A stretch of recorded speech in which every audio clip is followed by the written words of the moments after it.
Shabbat shalom, everyone. Shabbat shalom. Shabbat shalom. YHWH. This is another cultural study. Today, BA is going to be teaching to know Yahweh, to know YHWH. I did a lesson a couple of weeks ago, which was talking about the ordination of the temple, the positions in the temple, and the ordination of the priest. And we were getting into the last chapter that I wanted to bring out, which is Leviticus 11. I just wanted to mention a couple of things from Leviticus 11, talking about unclean versus clean, and does it have anything to do with anything hygienic or dirt or anything of that nature. So, or Marlon, if you can't share your screen, I can share mine. You there? Yeah, it's just saying you haven't enabled it yet. Oh, Can okay. you I hear me? didn't. I didn't. Yeah, I didn't. I didn't. Hold on. There we go. It should be enabled now. 1 second.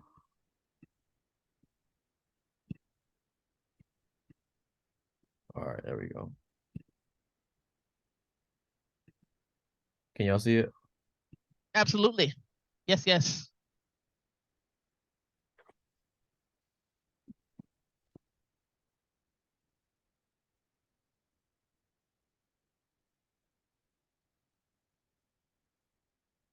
And where are we going? Leviticus 11. Okay.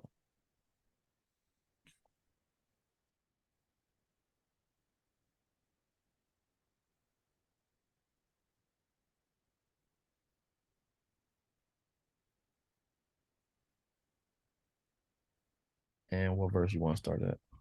First one. And I'll read. If you can make that a little bit bigger, What please. verse? We're going to start at verse 1. Yeah, what verse 1? Okay. Yeah, Leviticus chapter 11. We're going to start at verse 1. I was just asking you to make the font a little bit bigger. Yep. Yeah, this is the Courtney computer. Yeah. I wasn't trying to do it. Oh, okay, okay. The Mac. I got it now, Courtney. Cool. Yeah, I got it now. We good. All right. Cool. All right. Actually, can you read Maury Marlin starting at verse 1? There's a picture I wanna show, and I forgot I wanted to show it.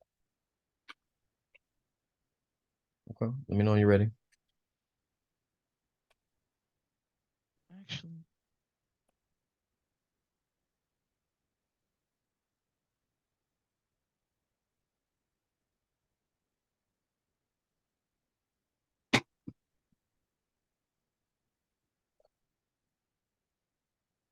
Y'all still there? yeah, I'm still here. Hold on real quick. Okay. Hold on real quick.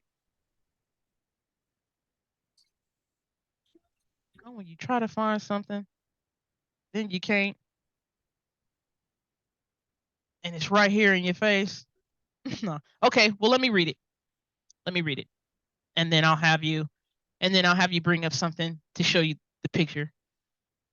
So Leviticus 11, starting at verse 1. And the Lord spoke to Moses and Aaron, saying to them, speak to the people of Israel, saying, these are the living things that you may eat among all the animals that are on the earth. Whatever parts the hoof and is cloven footed and chews the cud among the animals you may eat. We're going to look at more so of chewing the cud in a minute, right?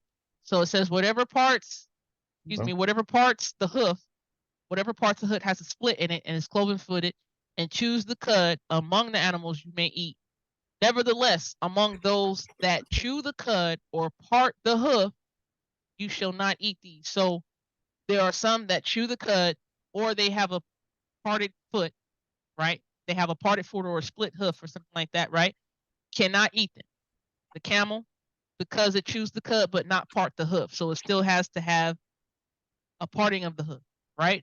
It has to have a parting of the hoof. It's unclean to you. So these are the animals that have not either or, right? So you cannot eat the camel because it chews the cud, but does not part the hoof. It's unclean to you. Now we're going to look at the word unclean too, just a little bit. Right? Verse 5, and it says the rock badger, right? The rock badger, because it chews the cud, but its hooves are not divided or it's not parted, it's unclean to you. Anybody know what the rock badger is? I guess Ain't it's some that kind the of rabbit? badger. Yeah, it's like a hare. Yep. A rabbit, yeah. Yep, there you go. Like a sort of, it's in that family, right?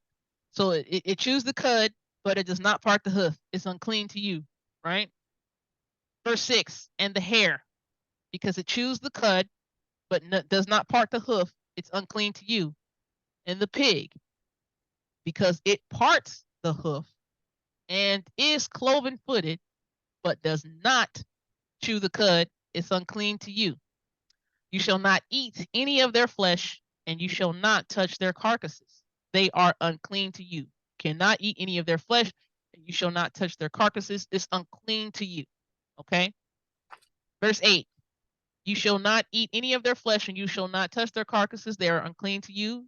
These you may eat of all that are in the waters. Everything in the waters that has fins and scales, whether in the seas or in the rivers, you may eat. But anything in the seas or the rivers that does not have fins and scales, of the swarming creatures in the waters and of the living creatures that are in the waters, is detestable to you. So all fish with fins and scales. If it don't have fins, if it don't have scales, if it doesn't have both, we just don't eat it.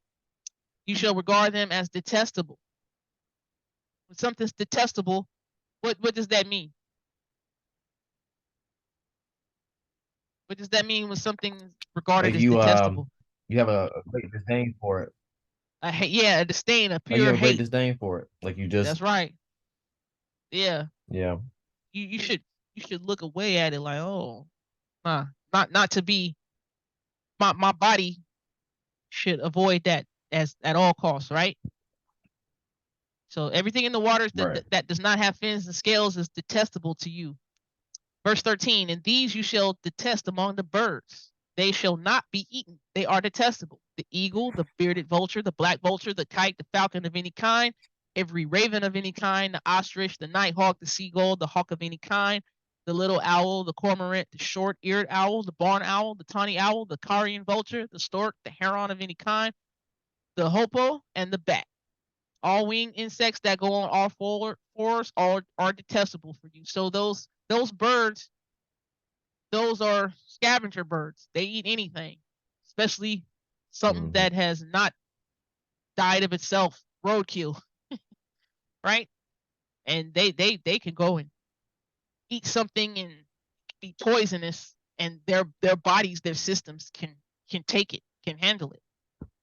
Right? Verse 21. Yet among the winged insects that go on all fours, you may eat those that have jointed legs above their feet with which to hop on the ground. So when locusts, right? When John was eating locusts and grasshoppers, watch this, verse 22. Of them you may eat the locust of any kind, the ball locust of any kind, the cricket of any kind, and the grasshopper of any kind. Right? We're not used to that. However, if we were in the wilderness, we needed something to eat and we needed something to survive on, especially a little bit of flesh. We may eat those type of locusts, right? Those winged insects, that ain't right? it. But because we're not used to it in our culture, right? Thing That's is, true. That's true. we I mean, have to I've get, seen some folks put some chocolate on them things and dog them, but boy, yeah, oh boy. yeah, we have to get reacclimated to our culture, right? Because but Yeah. all of the winged insects that have 4 feet are detestable to you, right? Yeah, because verse 7, we're going to talk about that in a minute, right? Verse 7, over here in the American culture, they sure enough be slopping it up, eating all kind of booty noodles. You know what I'm saying? All kinds of toxins in there, talking about you can clean it and you can just sop it up Yeah. with some hot sauce.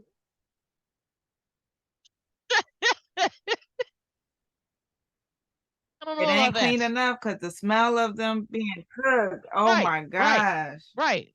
That part of the body is meant to contain or withhold or sustain body bowels, toxins, all kinds of junk.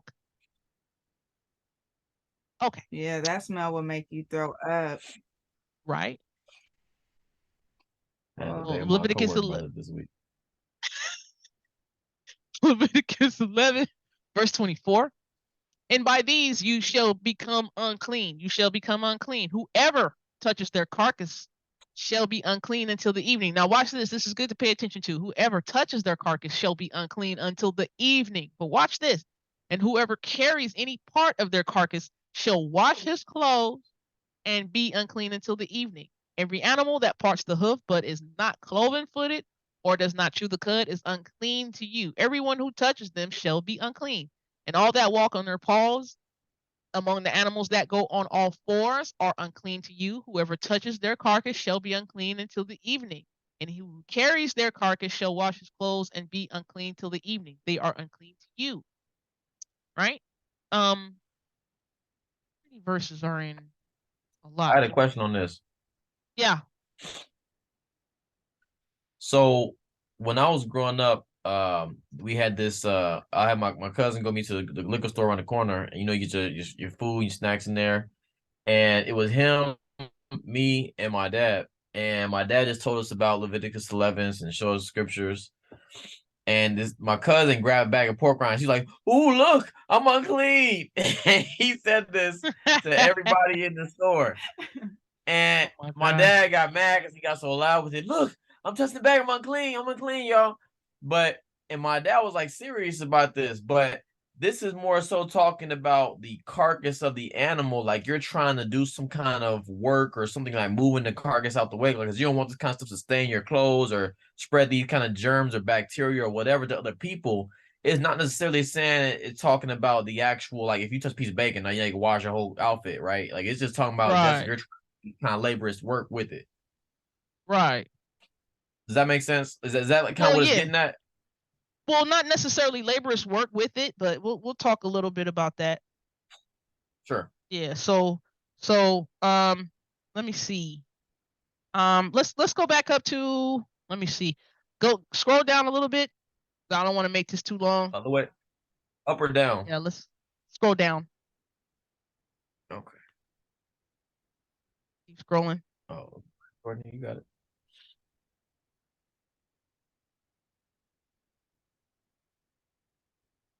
Okay. All right. So let's go back up to verse 7. I want to go through this Verse quickly 10? and make some points. Go to verse 7. Leviticus 11, verse 7. Well, actually, let's go up a little bit past verse 7.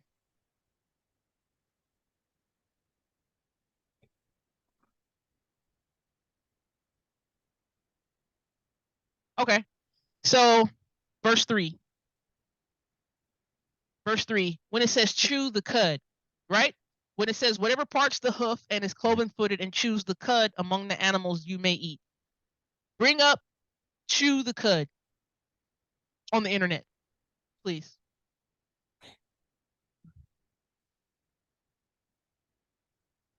You got it? Okay. It's Hold on. There's a particular picture I'm gonna try to see.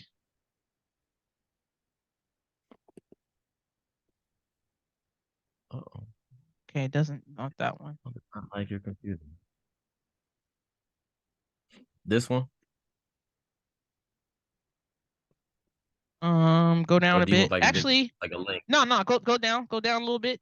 Go to Cattle Empire. That one right there. That'll show what I'm trying to get at. I don't know if you guys have looked at this before. Uh-oh. This Safari can't open that page. Hold What? on. Hold on. Is this Courtney, you want to do this? I don't know why it's saying that. If you want me to share my screen, Hold on. I could do it.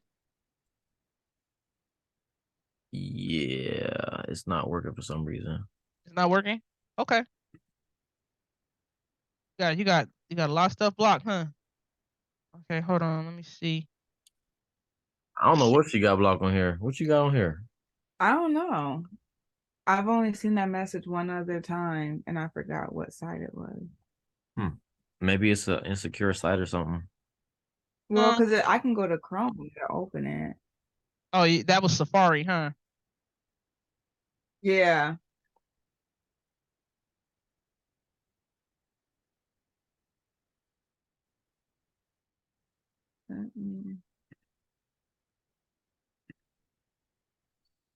I was looking for a particular picture I had in one of my posts, but I could share my screen. Here, let me share my screen over here. Let's share this. Stop sharing. Y'all can see that. It says what is cud and why do cattle chew it? Here. Hold on, we getting back to it. 1 second. It said you just yep, there we go. Yep. You got it now? Huh? It went away. Yeah. Okay, here, let me see. Because I took it away. That was me. All right. So y'all can see what is cud and why do cattle chew it? Okay. Let me make this bigger. Okay. So what is cud and why do cattle chew it? We're just gonna look at this real quick. Have you ever noticed that when you see a cow, it always seems to be chewing something? It says the reason is that cows must chew their food twice in order to digest it properly. So a cow and anything that chew with the cud, it has a complex system, right? Cows spend nearly 8 hours out of every day chewing their cud. So this plus normal chewing of food can total upwards of 40,000 jaw movements a day. So cattle are ruminant animals. This means their stomach contains 4 compartments. So anybody who's chewing the cud, really they got 4 compartments. Rumen, reticulum, omasum, and obamasum, right? So when you take a look at this picture here, let me see if I can make it bigger. This is a cow's stomach, right? So you got the rumen, the reticulum, the rumen, the reticulum right here, and then the omasum, right? The omasum and then the obamasum, all here. You see these arrows pointing, right? These little lines right here are the arrows. They're pointing to what happens when an animal is chewing its cud. So the Most High has a scientific reason, of course, why certain animals, living animals, are okay for us to eat, because these animals take a longer process to eliminate toxins, and they're eliminating the toxins, right? So the food, when the animal eats it, in this case the cow, taking it into their esophagus, it goes through what? It goes through this. It goes through the reticulum. It goes through the rumen first. It goes through the rumen first. Sorry, yeah, sorry. It goes through the rumen first. It goes through here. Goes through the rumen first. Then it goes to the reticulum. Right? Yep. Then it goes through goes here first. Then it goes through the reticulum. Then it goes through the omasum. Then it goes through the obasum and obamasum. And after it goes the apomasum, then it goes out. Small intestines, large intestines. So it's eliminated its waste. So it took a longer process to eliminate its waste. Right? I just wanted to point that out for the animals that don't have a cloven hoof. I didn't necessarily get more particularly into that. I thought just this was more important. You could do your homework as to why if certain things chew the cud, but they don't have cloven foot, they're still unclean to you. Do your homework on that. All right. Actually, if you wanna pull that up, we can, but I just don't want to take up too much time. Let's go back to. I'm gonna stop sharing my screen. You can go back to sharing your screen, and let's look at the word unclean. Let's look at the word unclean in the Hebrew, and then I'll be done, BA.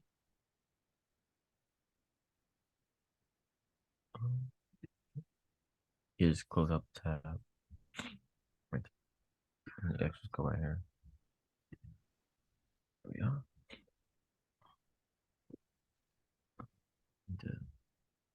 There we go. Go back up to verse 7. Or in any verse. Verse 7. Then we're going to talk about the bird a little bit after this. So, verse 7, when it talks about unclean, when something's unclean to you, right? Mm-hmm. When something's unclean to you, that word is tameh. When you look at the word tameh, it'll tell you ritually impure. Like when you see some verses that say, hey, you shall bathe or wash your clothes and then be unclean until morning, or be unclean until evening, excuse me, it'll say be unclean until evening. Why is it, do you think, that in our minds we're clean after we've taken some bath, or we're clean after we've taken some sort of washing detergent to our clothes, right? How come after we take a bath, and how come after we put our clothes in some washing detergent that we're still not considered clean, but I we're always thought unclean until evening? because Go ahead. until that next day, fresh new day. But That's what what does I've a fresh always. new day do? Yeah, I mean, yeah, you're unclean until that new day. Why are you considered unclean until the next day when you've taken a bath that makes you clean, and that you've put your clothes in the washing detergent that makes them clean? Why are Well, you still unclean? because you're unclean in a different way as well. It's not like Right. you got mud on you and you can wash it off. It's a different type of unclean. What type of unclean is it? It should be, like I said, I think from disease spreading, honestly. Okay. And I feel like I need to say spiritual unclean, but I don't know. Yeah. I don't know Okay. what type of unclean that is. Okay. Yeah, it's a spiritual unclean in that the Most High is holy and set apart. So the Most High is holy and set apart, and it represents everything living, immortal, right? Something that brings life, right? And when that type of uncleanness, subconsciously, what it's doing to you is bringing like some hopelessness or some personal inadequacy. Like you need the Most High in that ultimate spirit to actually refreshen you and bring you back to the revitalized life that only the Most High can give. And that takes a process of time to do, which is, right, be unclean till evening. It takes a process of time to do. Mm, Does that make sense? it does. Yeah. Because I had to think back, like, wait a minute, I done took a bath, Most High. I done washed my clothes, Most High. You telling me I'm not clean? So it's not clean in the sense that the English definition of clean would match what's going on here with pure. Pure is tahor, and then tameh is unclean. So it's a different type of definition for clean and unclean versus our definition in the English. So when you have uncleanness going on and you gotta be unclean till evening, that has taken your subconscious to this debilitating state of personal inadequacy, hopelessness, and it has a lot to do with being close to death. This uncleanness has to do a lot of close to death, like touching the carcass. Maury Marlin mentioned, right? That carcass is what? A dead being, and something that's dead, right? That shows you the mortality of it. And you know how sometimes being around even a dead body or a dead corpse of our loved ones or our friends, you know how it does to our psyche and our subconscious and our hearts. We get this feeling of hopelessness, and we have to be brought back to this.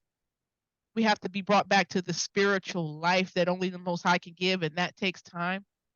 You have to go through this process of time to get back to that you have to face the fact that you're mortal, that we're all mortal, and the only immortal is YHWH. So we have to take time to get that healing, get that reassurance from this set apart holy one who gives the ultimate life. We have to take that time. We have to be close to them so they can actually, you know what, bring some newness to us. And unclean till evening brings a newness of the day, which also symbolizes what a newness. So I hope I explained that good enough. Um, you'll probably have to go back and listen to this recording again. But that's what I wanted to bring out about Tameh, about unclean. So when people say, "Hey, is it a sin to eat these animals that we're not supposed to? Well, if there's a mistake where you so-called eat them or digest them, it bringing tame. It's bringing tame. Now, can you be relieved from your tame? Absolutely. You're just unclean till evening. You have to understand what you've done and take on the process to get back to that immortal being that brings the ultimate life, because these things that are tame, they are bringing you close to death. They are the symbolism of everything mortal and could take on death, right? So we have to be renewed, and we have to go through this process of time to be renewed to things of newness and new life, right? So anything that's against the Torah or missing the mark is sin. Now, I'm going to say this. People say, well, I ain't going to say it's a sin. Hell, if it's missing the mark, it's considered a sin. If these dietary instructions are given to you and you miss the mark with these dietary instructions, that's a sin. It just straight up is. Our people, some of our people are willingly living in sin. That's what they do. And I'm not reducing the kingdom to meat and drink per se. I'm looking at instructions, Torah. It's time we start taking the Most High seriously. The Most High cares about us. When are we going to see this? The Most High created us, created our bodies, created our bodily system, do what it does, and the Most High is giving us instructions on how to maintain and sustain it. That's a loving Father. That's a loving Elohim. That's something to be taken seriously. To me, or I'm going to strive not to put this stuff in my body. Right? Now, lastly, with the bird, when it talked about the hawks and everything and the vultures, the chicken, The bird. the bird, yeah, the chicken is in the same bird family as the quail, Quail. You don't have to look this up now, but chicken is in the same bird family as quail, and we know quail is not one of the forbidden birds in here. As a matter of fact, the Most High gave quail to the children of Israel before he rained down manna, right? Over in Exodus 16, I believe, right? So quail is in the same bird family as chicken. Chicken is in the same bird family as quail. So when somebody tries to tell you that eating chicken is unclean, that is false. It is not here in the unclean birds. That's pretty much it. That's what I wanted to say. I don't want to take up too much more time. I want to let BA get it in. So with that being said, Toda for BA allowing me to have that short period of time and getting on him earlier for being sung up and sung down. We got to incorporate some more holy hip hop for BA. You know what I'm saying? When we do our praise service. I'm getting over, brother. But go ahead, BA. Come on in. I'm going on mute.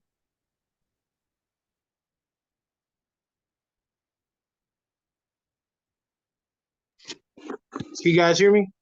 Yep. Yeah. All right. Today's title is To Know Yahweh, or To Know the Most High. And, a lot of people say I know the Lord, or I know the Most High, or I know Yah, right? What does that mean? I I did. think it depends on that person. Huh? Go ahead. Hello? Were you finished? Oh, go ahead. Oh, I think it depends on that person's I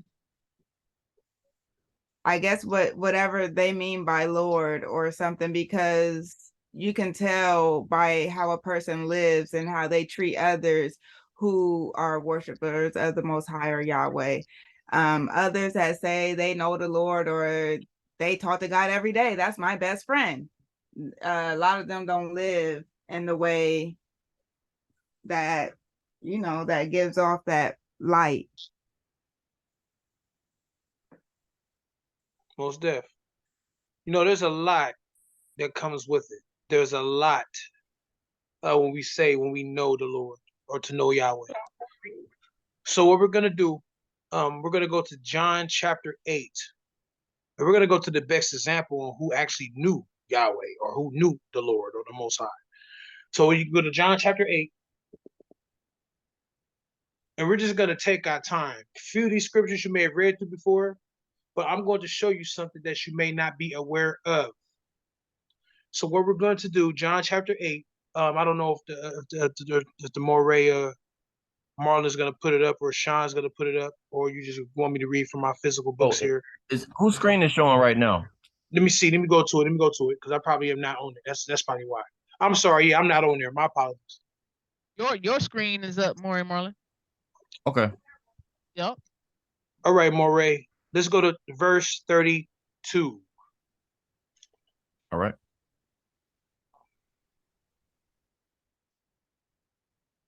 Let me start at verse 31. So Jesus, I'm sorry. Yeah, thank you, You brother. good. I appreciate that. Yeah, that's much better.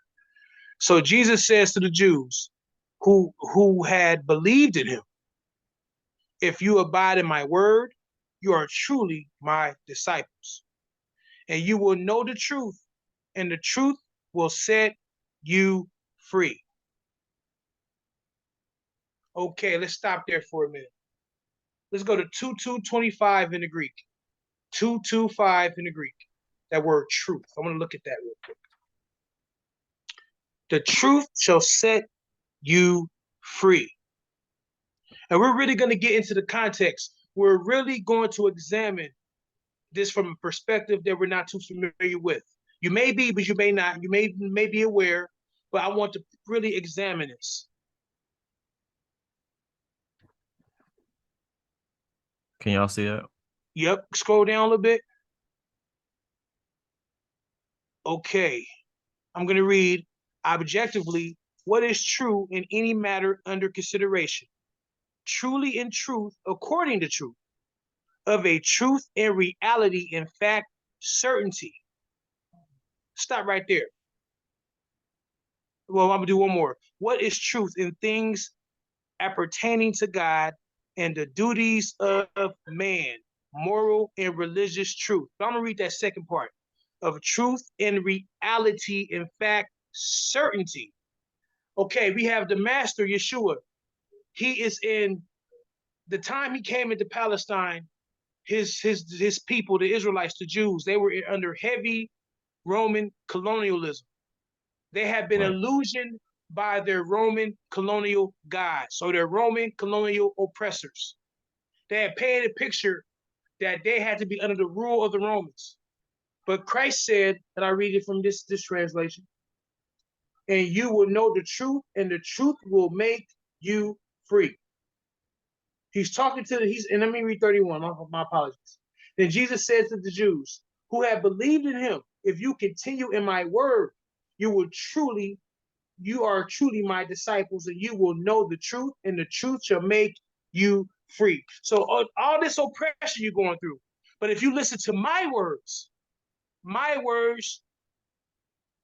the truth shall set you free. Set from what? Sets you free from the illusion that the Romans have put forth in your vision, affecting your thoughts in reality. The Messiah is going to change your reality. He's going to change your thoughts. You're not going to be oppressed anymore. He's changing your reality. Yes, you're physically going through this, and you're going through this with the colonial lords at this time, but he's also saying the truth. My words are truth, and it will set you free. Set you free from what? The bondage. Go to Luke chapter 4. Luke chapter 4.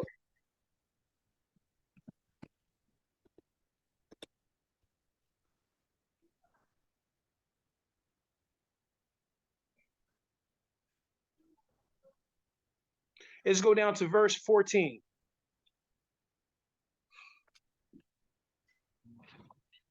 And it reads, and Jesus returned in the power of the Spirit to Galilee, and a report about him went through all the surrounding country. and he taught in their synagogues, being glorified by all. And he came to Nazareth, where he had been brought up. It was his custom. He went to the synagogue on the Sabbath day, and he stood up to read. And the scroll of the prophet Isaiah was given to him. He unrolled the scroll and found a place where it was written, "The Spirit of the Lord is upon me, because he has anointed me to proclaim the good news to the poor. He has sent me to proclaim liberty to the captives, and recovering of the sight to the blind, to set at liberty those who are oppressed, to proclaim the year of the Lord's favor." Let's stop right there. The Spirit of the Lord is upon me. He came into power. And then prior to this, he had just came back from being tested and tried in the wilderness by the serpent or Satan, right? So now what's going on here, he is saying, he's in the synagogue, he's reading this from Isaiah, I believe it's Isaiah 61, correct me if I'm wrong, anyone, but yeah, I know he's reading from Isaiah. And the Spirit of the Lord is upon me. He has come in the Spirit. He has come in that power and that authority, because he has anointed me to proclaim the good news, the gospel, to the poor. He has sent me to proclaim liberty to the captives and recovering of the sight to the blind, and to set at liberty those who are oppressed. For those who are listening, who are the oppressed? Who are those that he's come to proclaim liberty to? Who are those who are captive? Who are those he's restoring sight to the blind? Anyone? The people. Israel. Yeah, the Exactly. people. The People who are under harsh treatment from those in total authority, right? Exactly. Those who don't get a chance to live in the freedom of the right to do Torah, don't really have the means to pay back a debt when the Most High says, hey, after 7 years, they're supposed to be debt free, right? Telling the people they have to do certain traditions that nullify the written Torah. That's oppression, right? That's bondage. So, yeah, that's the bondage, recovering sight to the blind. And I would say some of the Pharisees are blind. They're actually doing this to their brother, their neighbor. They're burdening the people with things that are hard to carry or do, right? So yeah, because man gives you things that are incomparable or incapable to do. The Most High gives you things that you are capable of doing. So the Pharisees did a topsy-turvy a lot of times to what was given to Moshe or ministered to Moshe by the Most High YHWH. That's what I want to add. Most definitely. Anybody else?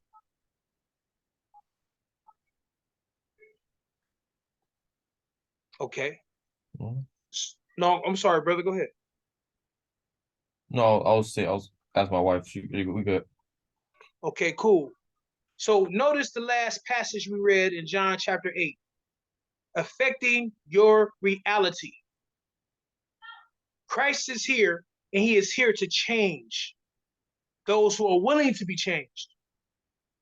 He's here to affect the reality that they're originally seeing, this oppression. Let's go to John chapter 14. I want to start here with Christ, and we're going to work our way back to the Torah. But I want to establish the living Torah, because it starts with Christ, and we're going to show the connection, how Christ lines up with the Torah 100%. Matthew chapter 14. And we're going to, let's see. Matthew or John 14? Oh, I'm sorry, for John 14. My apologies. My apologies. Getting ahead of myself. Let's skip down to verse 6. And this is him talking to his disciples. Remember, this topic is to know Yahweh. And the first two scriptures we ran into indicates and show us that Christ knows the Father. And when you know the Father, it provokes you to do actions to restore liberty to those who've been oppressed. Check this out. But it's more to it. John chapter 14. Jesus said to him, I am the way and the truth and the life. No one comes to the Father except through me. If you have known me, you will have known my Father. Also, from now on, you do not know him and have seen. I'm sorry. From now on, you do know him and have seen him. Philip said to him, Lord, show us the Father, and it is enough for us. Jesus said to him, have I been with you so long, and you still do not know me? Philip, whosoever has seen me has seen the Father. How can you say, show us the Father? Let's stop right there. Now I'm going to read one more. I'll read 10. Do you not believe that I am in the Father, and the Father is in me? The words that I say to you, I do not speak on my own authority, but the Father who dwells in me does his works. Christ also said, if you don't believe me, my words, believe my works. So like in John chapter 8, he said, the truth shall set you free. Luke chapter 4, he said, I come to proclaim liberty. The Spirit of the Lord is upon me to proclaim liberty to the oppressed. He also said here in John, he also said, I am in the Father as well as the Father is in me. And I know the Father and the disciples. You know him as well. Philip asked him, show us the Father. Philip did not understand. How did Christ reveal the Father to the disciples? By showing the nature or the character in which you are to conduct yourself or behave. That's how the Father is revealed.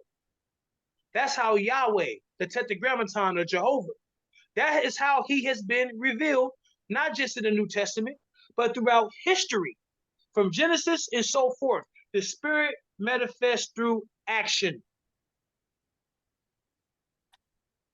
Want to start there and establish that. We're going to come back to the master, but let's go to Exodus chapter 6. Uh-oh. Hold on, y'all. There we go.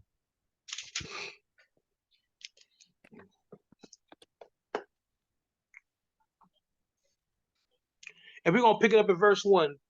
But I want to examine something here. Verse 1. But the Lord said to Moses, now, well, I'm going to keep going. Now you shall see what I will do to Pharaoh, for with a strong hand he will send them out, and with a strong hand he will drive them out of his land. God spoke to Moses and said to him, I am the Lord. Now we know that's the Tetragrammaton. Some people say Jehovah, some people say YHWH, some people say Yahweh, some people say Yehovah, or which other ever pronunciation. I appeared to Abraham, to Isaac, and to Jacob as God Almighty. But by my name, the Lord, the Tetragrammaton, I did not make myself known to them. I want to stop there. Let's look up that word Lord. And my Hebrew linguist, can you most definitely expound on what the Tetragrammaton means?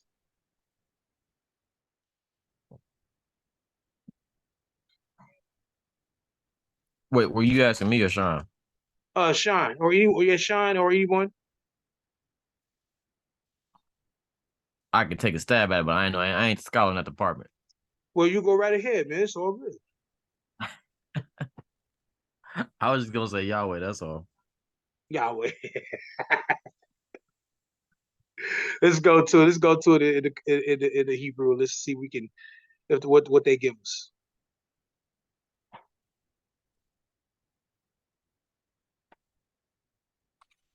And it reads, the existing one, the proper name of the one true God, unpronounced except with the vowel pointings.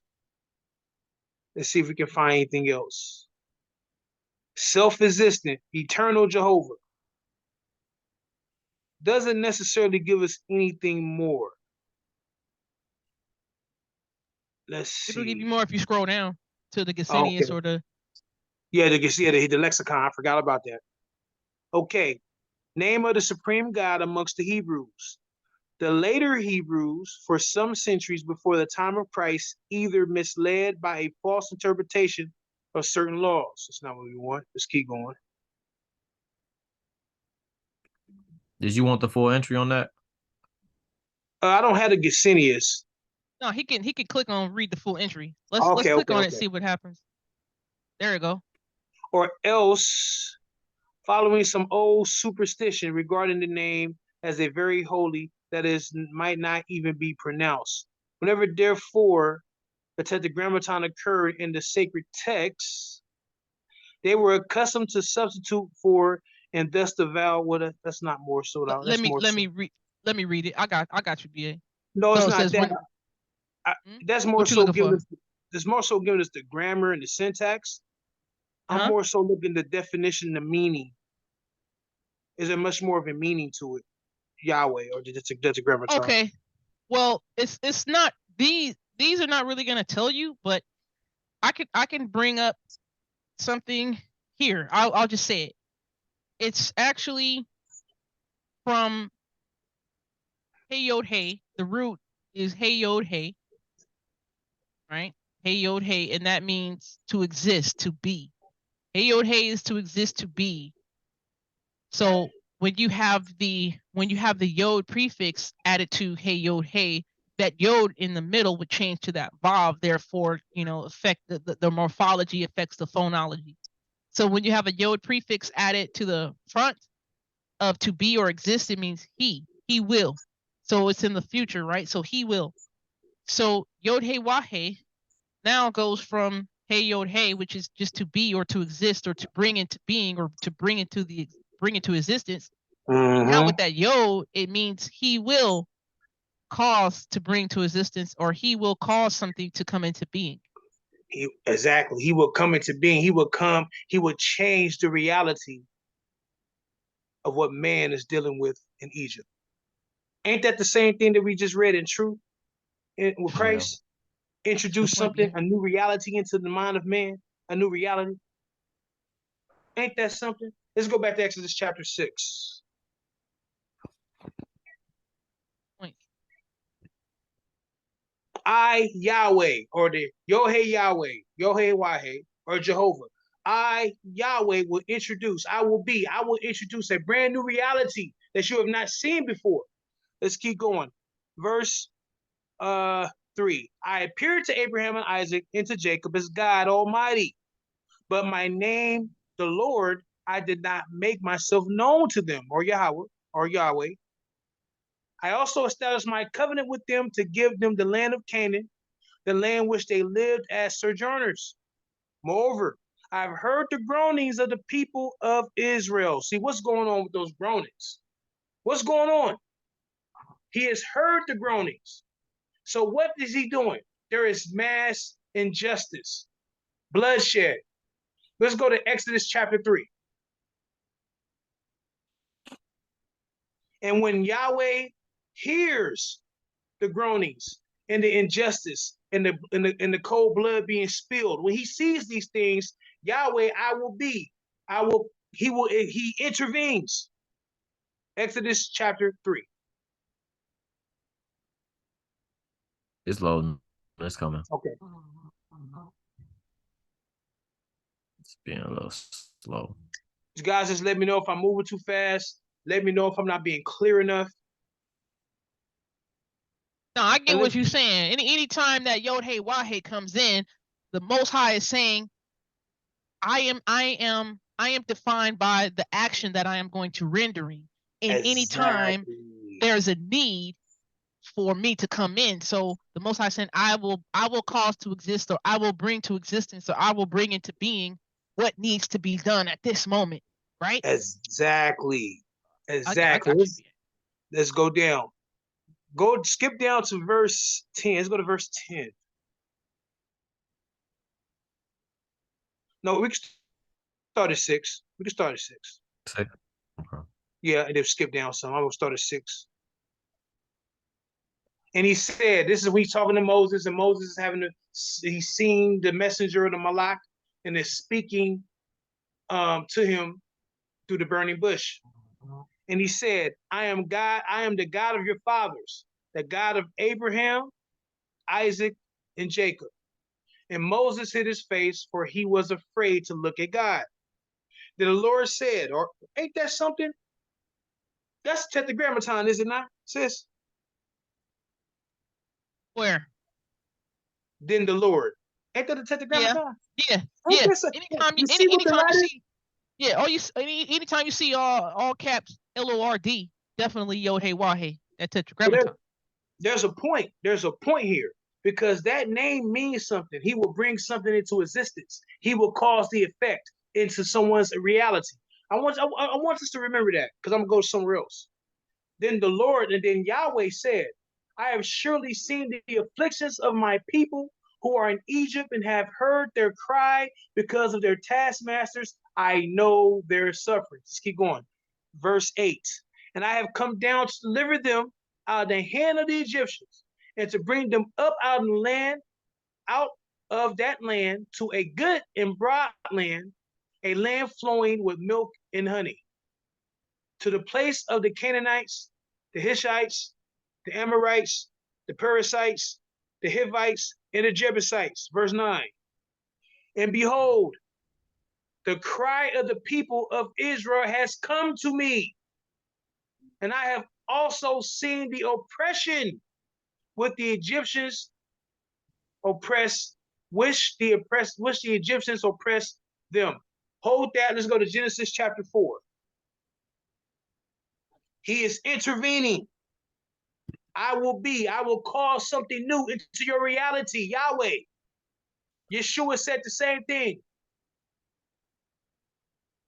And let's skip down to verse 7. It's Cain and Abel. Let's go up. Go to verse 5. My apologies. Start. Let's read. Look, yeah. One will go up. One to go to 4.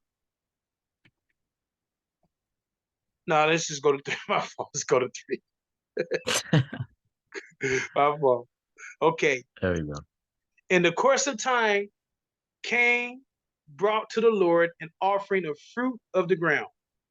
And Abel also brought of the firstborn of his flock and of their fat portions. And the Lord had regard for Abel and his offering. But for Cain and his offering, he had no regard. So Cain was very angry and fell, and his face fell. He got all stink face. He got all butthurt about it. The Lord said to Cain, why are you angry? And why has your face fallen? If you do well, will you not be accepted? He asked him a question there. If you do not do well, sin is crouching at the door. Its desire is contrary to you, but you must rule over it. Cain is in his emotions. Cain spoke to his brother, and when they were in the field, Cain rose up against his brother Abel and killed him. Then the Lord said to Cain, where is Abel your brother? Notice this is in Genesis. Right. Earlier, he said to Moses, Abraham and Isaac and Jacob knew me as El Shaddai, or God Almighty. But what is the writer? What is described as a Moses? What are they doing here? We see the Lord here. Then the Lord, or then Yahweh said to Cain. See, there's this Yahweh. This is like a characteristic. This is another character of the Most High. This is something that he will be. He will intervene. He will redeem. And Yahweh said to Cain, because what happened? A sin happened. A cold-blooded murder happened. And injustice happened. You guys see that? Mm-hmm. Ain't that Yeah, something? we see it. Then the Lord said to Cain, where is your brother? He said, I do not know. Am I my brother's keeper? Yes, you are supposed to be. Because you were created in the image of God. And you are to be a servant. You are to care for your brother. Verse 10. And the Lord said, what have you done? The voice of your brother's blood is crying to me from the ground. Now judgment comes. And now you are cursed from the ground, which has opened his mouth to receive your brother's blood from your hand. And when you work the ground, it shall no longer yield to you its strength. You shall be a fugitive and a wanderer on the earth. Cain said, said to the Lord, or Cain said to Yahweh, my punishment is greater than I can bear. Behold, you have driven me today away from the ground, and from your face I shall be hidden. I shall be a fugitive and a wanderer on earth. Whoever finds me will kill me. Ain't that something? I just wanted to bring it out. You see how Abel was an innocent man and he did righteously, and a righteous man was killed because of the envy of someone else, and they were not satisfied with themselves. It was a cold-blooded murder. Don't it read in the commandments you should not murder? Ain't that something? And you're the Yahweh dude. He intervened because there was an injustice. There was something wicked that went down. There was some type of oppression. And he intervened. This is what Yahweh does. He intervenes. Let's go back to Exodus chapter 3. Exodus 3. Yes, Exodus chapter 3.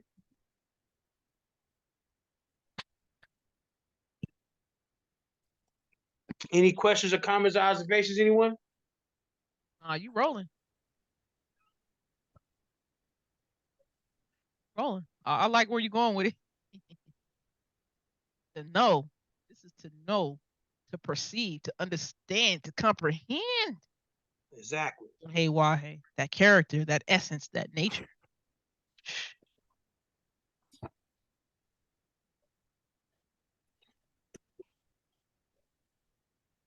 It's kind of loading up. I don't mind reading from the scriptures real quick. I have okay. And to know Yahweh is to get to spend that time. And once you spend that time, you can have that faith. You can have that trust. Yes. Yes. Let's go down to verse 9, Moray.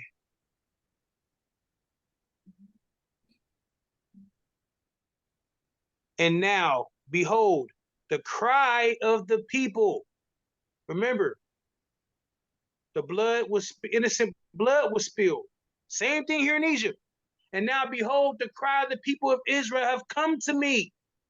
We know it didn't literally come, but we know there's something going on. He hears the cry. He sees the affliction that the people are suffering from. And I have also seen the oppression which the Egyptians oppressed them. Verse 10. Come, I will send you to Pharaoh, that you may bring my people, the children of Israel, out of Egypt. But Moses said to God, who am I that I should go to Pharaoh and bring the children of Israel out of Egypt? He said, I will be with you, and this shall be the sign for you that I have sent you. When you have brought the people of Egypt, you shall serve God on this mountain. Then Moses said to God, if I come to the people of Israel and say to them, the God of your fathers has sent me to you, and they ask me what is his name, what shall I say to them? And God said, I am who I am. And he said, say this to the people of Israel. I am has sent you. Let's look up I am in Hebrew.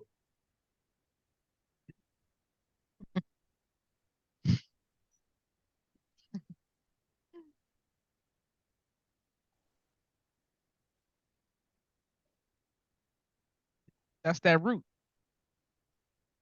That's Haya. that root. Yeah, that's that root of Yod Hey Wah Hey.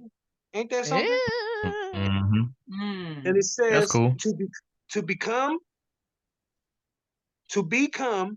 come to pass, exist, happen, fall out.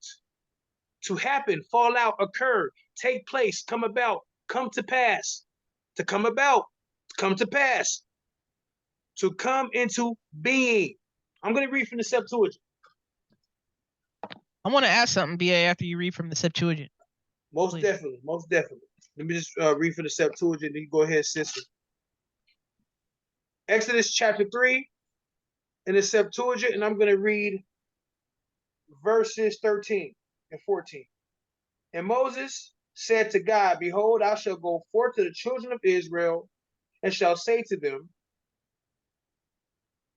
the God of our fathers has sent me to you, and they will ask me, what is his name? What shall I say to them? And God spoke to Moses saying, I am the being, Being. I am the being. And he said, thus shall say to the children of Israel, the being has sent me to you. Ain't that something? Yeah. Mm-hmm. I'm coming to what, but what is he doing? He's coming to what? I exist. He's coming to change what? Their reality. Mm-hmm. Ain't that something? Yeah. You see how deep it goes to know Yahweh? He changes your mind. He changes your perception of what you had prior to knowing him. And when you know him, he changes all those things. When you allow him to impose his will upon you, you become meek. And you see things according to his will. And you are being introduced into a new reality. Period. Yeah. Most deaf. All praise the Most High God. Go ahead, sis. I was gonna say, if Maury and Marlon can put up Exodus 3:13 and 14 into Hebrew, or I will be. What is it? Go back to verse. Oh, go back. I believe it's verse 14. Exodus 3 and verse 14. Oh, there it is. Right there. Yeah. Yeah, go back up to the Hebrew. Please. Sorry. So, Wayomer Elohim El Moshe, Ehye Asher Erhye, Wayomer Ko Tormar Livne Yisrael, Ehye Shelacheni Alechem. So that is Wayomer Elohim El Moshe, Ehye Asher Ehye. I know y'all heard this before, and he said Elohim. Elohim said to Moshe, Ehye Asher Ehye. So remember what I was saying, what about the Yod He Wahe, the root or the shoresh, how the word begins is Hey Yod Hey. And BA just showed with Moray Marlin here that Hey Yod Hey is to be, to exist, to come to pass, to bring to fruition, right? To create something, right? So when you have that Yod prefix in front of Hey Yod Hey, the morphology also changes the Yod in the middle there to that Wa, Ra, right? And right here in Ehye Asher Ehye, you have the Aleph, the Hey, the Yod, and the Hey. So that Aleph there is a first person common singular prefix. So when you have that Aleph prefix there, that's first person common singular future. So this is what the first, like me, say me, BA, and Marlon was having a conversation, right? I would be the first person in the conversation. Let's say BA is the second person, and then Maury Marlin is the third person. Let's say Maury Marlin for Sister Courtney as well, right? So BA would be Moses, and then Maury Marlin, Sister Courtney would be the people, right? So the Most High is saying, Ehye, that Aleph there is I will. If you put a Yod prefix there, it's he will. Get where this is going? So when somebody's in the first person, they're talking about themselves, they will use I will. Ehye. So if I'm the first person in the conversation, I'm talking directly to BA. I will say, hey, BA is the second person in the conversation. I will say, Ehye. Right? Go tell them Ehye. Now, I will be. Right? Go tell them I will be what I will be. BA is the second person who got directly talked to, right? Now, BA as the second person is going to go tell the third person, which is the people, Maury Marlin, Sister Courtney, right? So Moses or BA, in this case, for example, person B is going to say to the people, who is person C in the conversation, Maury Marlin and Sister Courtney, he will be what he will be. And so that is the Yod He Wahe, right? So that's why when we as a collective, we don't refer to the Most High as Aleph Hey Wav Hey. We don't refer to him as Ehye. You hear some people saying, "Oh, the Most High's name is Ahaya." Well, there's no all A class vowels here. They don't understand syntax and phonology of the language. So Exactly. you would only use first person if you were talking about yourself. You would never Exactly. address somebody else as you. As I. There you go. Yeah. You get what I'm saying here? So this is the Exactly. Most High can say, I will, because the Most High is referring to himself there. So we're the third party. We're the people. We're the Maureen Marlin, right? We're the sister Courtney. So that's why we say Yod Hey Why Hey. He will. That's the third person. Why? Because we're addressing it as we're the third person in the conversation that got the news, the message, right? So that's why we address the Most High as Yod Hey Why Hey, the name, the Tetragrammaton. Yod Hey Why Hey. Yahweh, Yahuwah, Yahuwah, right? Yahweh, Yahweh, right? Notice I'm saying all of that different because I'll be into this stuff. So I just wanted to give that little piece, BA, real quick. Thank you. Appreciate that, sis. It brings more clarity to the matter. He will. He will. Let's go to verse. Where was our last at? Okay. All right. Well, no. So 14, I was at 14. We read that. So let's go to Exodus chapter 19.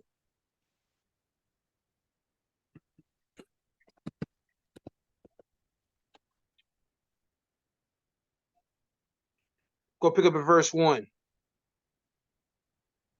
On the third, just squeeze it in. Let's zoom in a little bit more. There you go. Thank you, brother.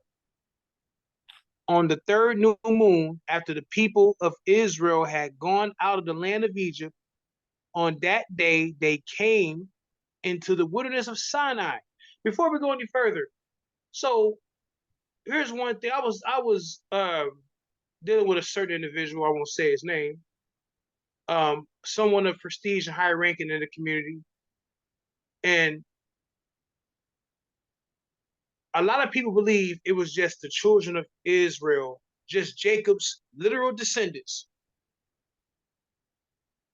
that came out of Egypt right at this point, when we know it was a mixed multitude. Mm-hmm. But notice it says on the third new moon, after the people of Israel had gone out of the land of Egypt. So all those people were called what? Israelites, right? Exactly. Don't do that. Don't do that, BA. Don't do that, BA. Don't tell these folks, you're gonna have a whole brick shower, you're gonna have a whole stone, and you tell them people, they was called what? Nah, Yeah. brother. That's just for us black folk. No. No, go ahead, BA. You going in. Exactly. Go ahead, BA. Exactly. This whole mixed multitude, including Jacob's children, were called Israel. Ain't that something? Grafted in. Exactly. And we're going to get back to that vine, too. We're going to talk about that vine and grafted in. That's going to be a little late. Ooh, all praise the Most High. On the third new moon, after the people of Israel had gone out of the land of Egypt, on that day they came into the wilderness of Sinai. They set out from Rephidim and came into the wilderness of Sinai, and they encamped in the wilderness.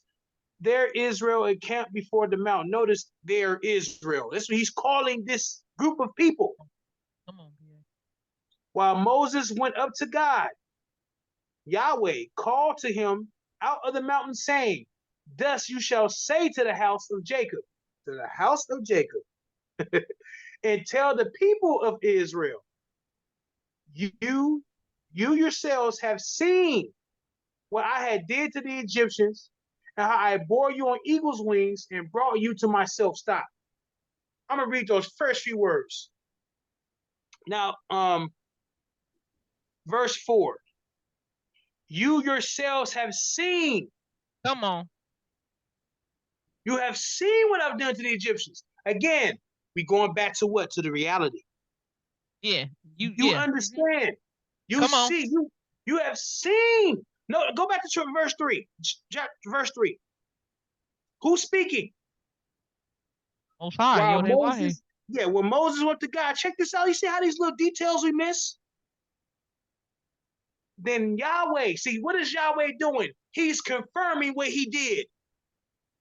He's confirming it. And every time Yahweh is mentioned, he's reminding Israel of the things that he has done. Yahweh came and restored you and redeemed you.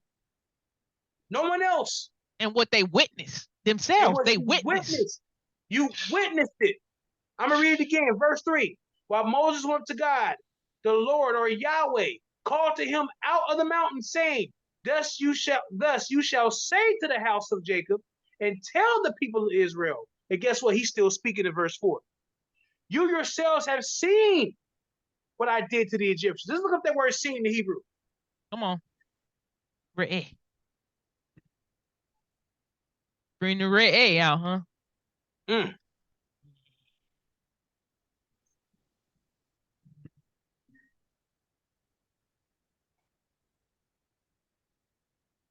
Ra'ah. To see. Or to see, look at, inspect, perceive, consider.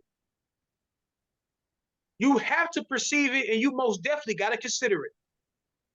Yeah, you become conscious of it. You know it. Yeah, conscious You're of very what? aware. Your reality. Mm-hmm.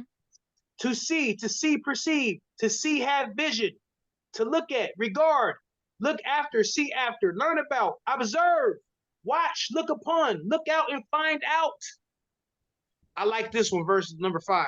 To see, observe, consider, look at, give attention, discern, distinguish. Your reality is being changed. You are no longer in oppression. You have been delivered from hard labor and hard bondage. Egypt is also referred to as the iron furnace. You are no longer dealing with that anymore. You are mine now. You are my possession. You are my people. You have seen what I've done to the Egyptians. Now you know who you're dealing with. Let's go back to Exodus chapter 3. Exodus chapter 19. I'm sorry. I just wanted to bring it out real quick. Remind me when my mom said, I ain't one of your little friends. Exactly. Yeah, right. You're right. And we're going to read verse 5. Now, therefore, if you will indeed obey my voice and keep my covenant, protect my covenant, obey my covenant, guard my covenant, you shall be my treasured possession among all peoples, for all the earth is mine. And you shall be to me a kingdom of priests and a holy nation. These are the words that you shall speak to the people of Israel. Verse 7. So Moses came and called the elders of the people and set before them all these words that the Lord had commanded him. All the people answered together and said, all that the Lord has spoken, we will do. And Moses reported the words of the people to the Lord. Ain't that something? You have seen. Let's go to Exodus chapter 20.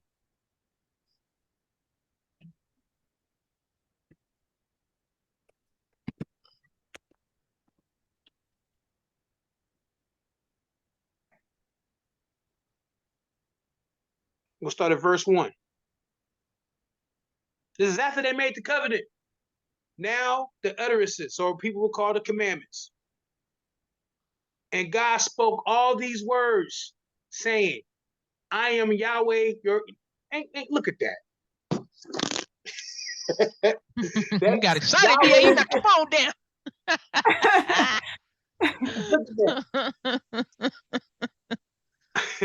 I am the Lord, I am Yahweh, your God. Now he's declaring it because you took on the covenant. I'm now your Elohim. Yeah. I'm now, yeah, you serve me because guess what? I served you first. Yep. Yahweh is a servant and he expects his people to do the same in return. How do you prove that you belong to Yahweh? By serving others. Mm-hmm. I'm going to start at verse 2 again. I am the Lord your God, who brought you out of the land of Egypt, out of the house of slavery. You shall have no other gods before me or beside me. Verse 4. Now this is where we most definitely got to backtrack to John. But I'm gonna say this real quick. I'm gonna read this. You shall not make yourself a carved image or a graven image or any likeness of anything that is in heaven above, or that is in the earth beneath, or that is in the water underneath the earth. You should not bow down to them or serve them. For I, the Lord, or I, Yahweh, your God. Notice he's telling you, I, Yahweh, your God, am a jealous God, visiting the iniquities of the fathers and the children to the third and fourth generation of those who hate me, but showing steadfast love to thousands of those who love me and keep my commandments. And we can read verse 7, but that also goes with it. You shall not take my name or my character. You should not take my name of Yahweh, your God, in vain. For Yahweh would not hold him guiltless who takes his name in vain. Now stop there. Let's go back up. Why do you believe? Why do we understand? Why is it that he is stressing no carved images? Why? Anyone? Because the Most High did not give to the people or show the people an image. There is an invisibleness to the Most High. Exactly, but they heard something. What did they hear? The voice. That's it. That's the voice. all they heard. They heard the voice and they saw the other actions. Yeah. There you go. Exactly. They saw the other actions. Exactly. Go back to Exodus 19 real quick. I'm going to point something out. That's all they needed to see. They didn't need to, you know what I mean? Okay. Because no carved image can replicate the totality of the Most High's character, nature, or essence. Exactly. No. Exactly. There's a book, it's called Marks in the Bible by Jose Miranda. He makes an excellent point. He said that the moment that God or Yahweh appears as a human being in an image, or if he appears as something else, he loses his respect. People lose the reverence. Come on. That's what Jose Miranda says. Yeah, because we would think if we could see him in our human nature, we deduce him to just being like us. Exactly. That's why Yahweh is images. No, I'm sorry, brother. Go ahead. I was just saying there's a limitation to images. Exactly. That's why the Yahweh is what? Transcendent. Come on. Well, let's look. Can we look up that word transcendent? Let me grab my dictionary. Hold on for a second. Here, I'll look it up. Oh, you know, he could pull it up here. Yeah, no, I don't want to do too much. Hold on, let me just look at my dictionary. I got the Merriam. I know the brother. I know his computer's kind of slowing up. I don't want to add too much to it. Let me just get to it real quick. Transcendent.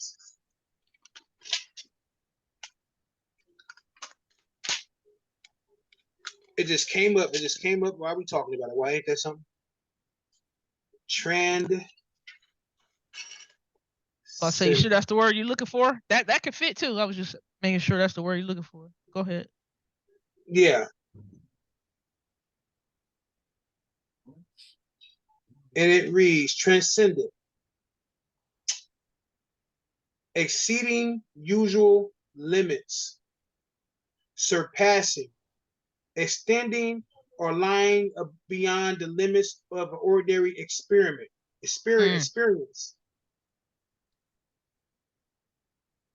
Being beyond the limits of all possible experience and knowledge, being beyond comprehension, transcending the universe or material existence. Mm-hmm. The Most High is above. Mm-hmm. He intervenes not. He intervenes into our reality. Absolutely. Right. And he establishes what? Justice. Now we go back. Remember in John when Philip said, "Show us the Father." You can't see the Father like that. Right. Don't Yeshua confirm her? Just those few verses we went in John. Yeshua confirms it. Right. That's You why see we the Father recognize through the character and the through the nature and the character, actions and the behavior. actions, Yeah. and the conduct. That's how There you you see the go. Father. When he establishes justice. And what did he use? He used the natural resources Come on, to BA. destroy Egypt. He didn't have to appear as something. He just used the natural resources that he created for man. He used it and turned around and used it to destroy man. And what did he appear to Israel as in a day? A big ball of water as a cloud, pillar of cloud. Pillar of cloud and a pillar of fire. Exactly. So you stay and you keep that reverence to keep you in check. Let's go to Deuteronomy chapter 4. We're going to kind of expound on these graven images a little bit. We're going to kind of expound. Yeah, to really signify that this is the only true and living deity. Only true and living power. Only true and living mighty one.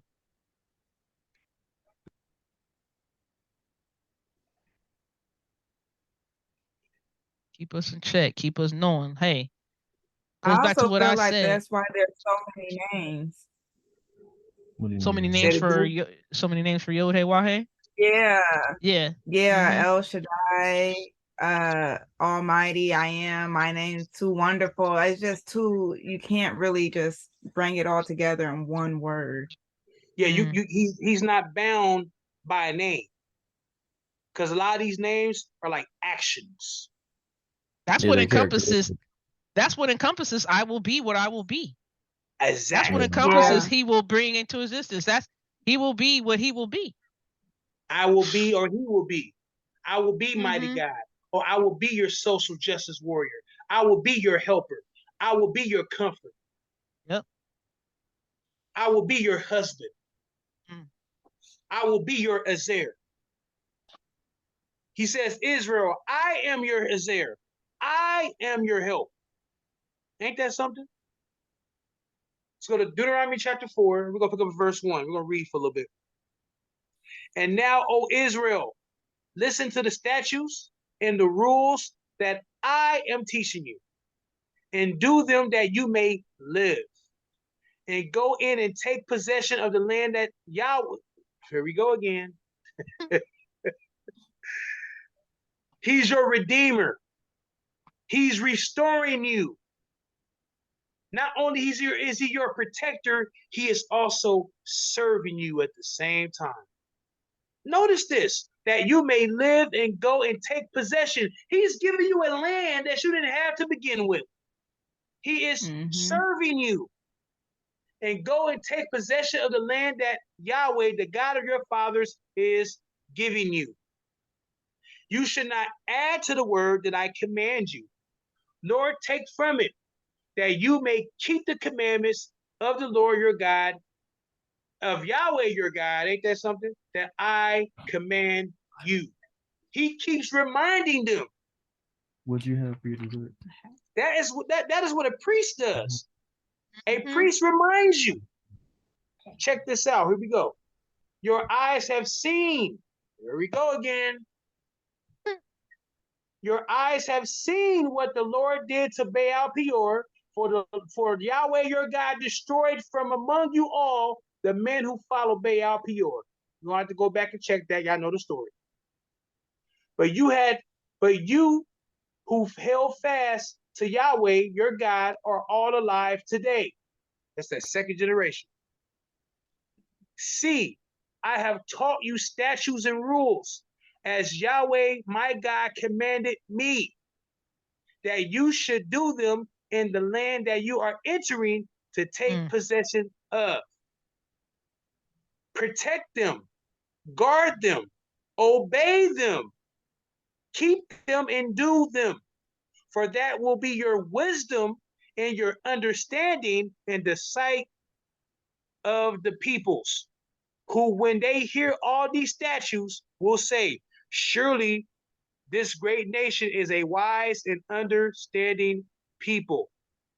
For what great nation is there that has a God so near to it as Yahweh your God is to us whenever we call upon him? Stop. What is the purpose of Israel? Be a Yes, to nation of serve, priests. to be a nation of priests to who? To the nations. To the nations. You're supposed to be converting these people over Come on. and bring humanity back to the Most High. Bring you humanity. Yahweh is going to use you, Israel, to be his protector, to be his redeemer, to be the one that he will do. He will use you to do his bidding to bring the rest of humanity out of oppression. Israel is a nation of priests, and they are to relieve the rest of the nations out of oppression, out of hard labor, out of hard bondage, changing their what? Changing their perception, changing what? Their reality. Exactly. Changing their reality. Verse 8. Okay. Like Jesus said, the truth shall make you free. Ain't that something? Let's go to verse 8, Moray.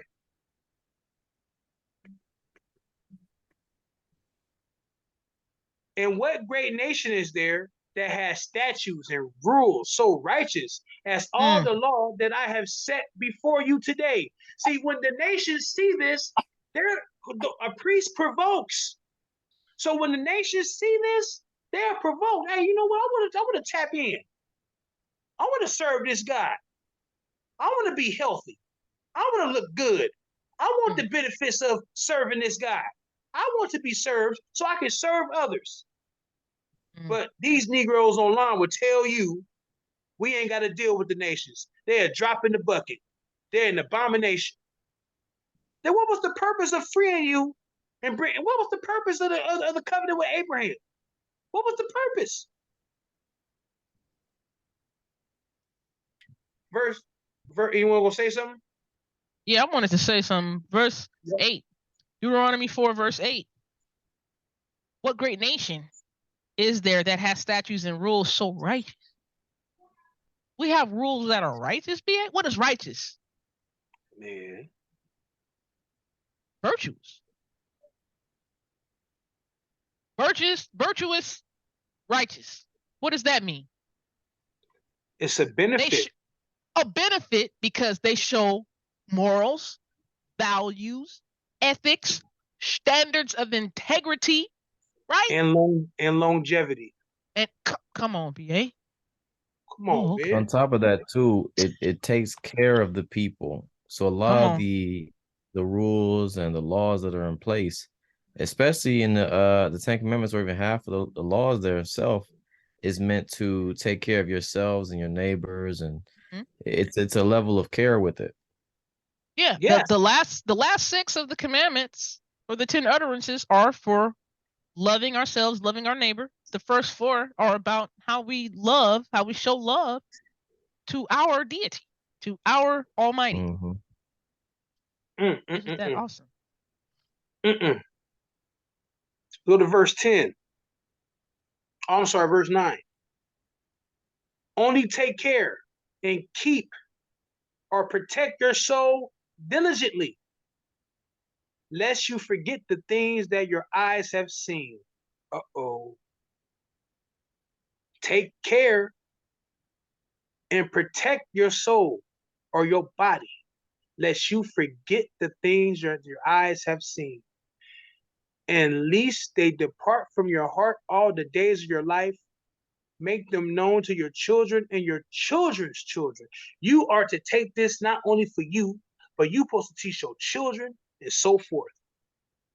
keep my statutes, guard my commandments, and teach them generation to generation. It will be your benefit. It is your wisdom. Because I am Yahweh. I took care of the generations before your children. I will continue to take care of your children and so forth if you obey my voice and keep my commandments.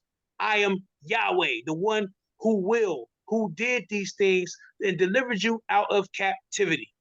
Verse 10.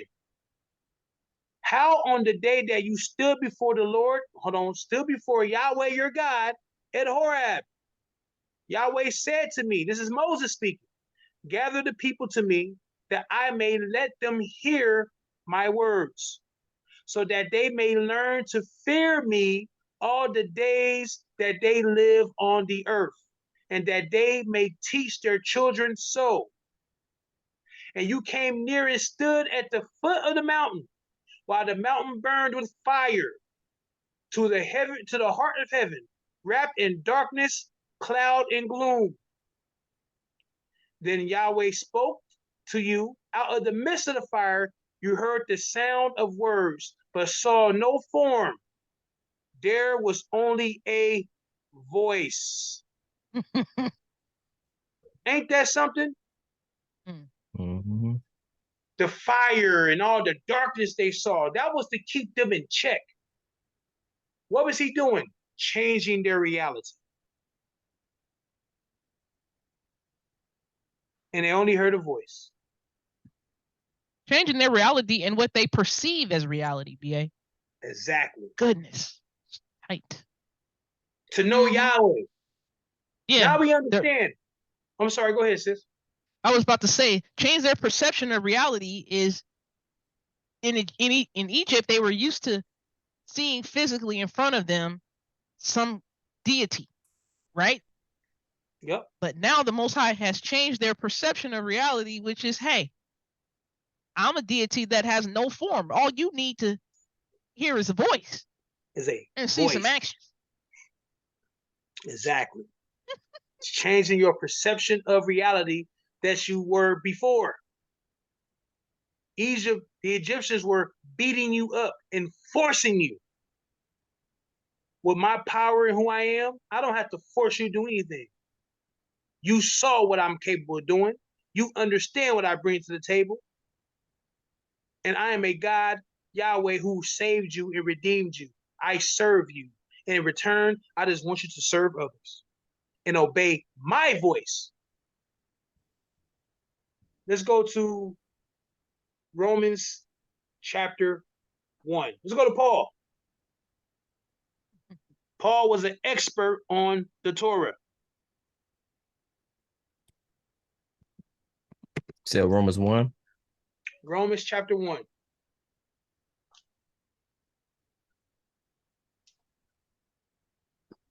No, you know what? I'm sorry. Go to Jeremiah. I'm sorry. Jeremiah chapter 22.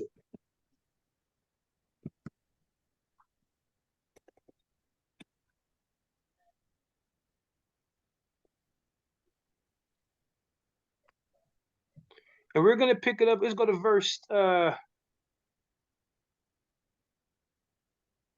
down. Let's read.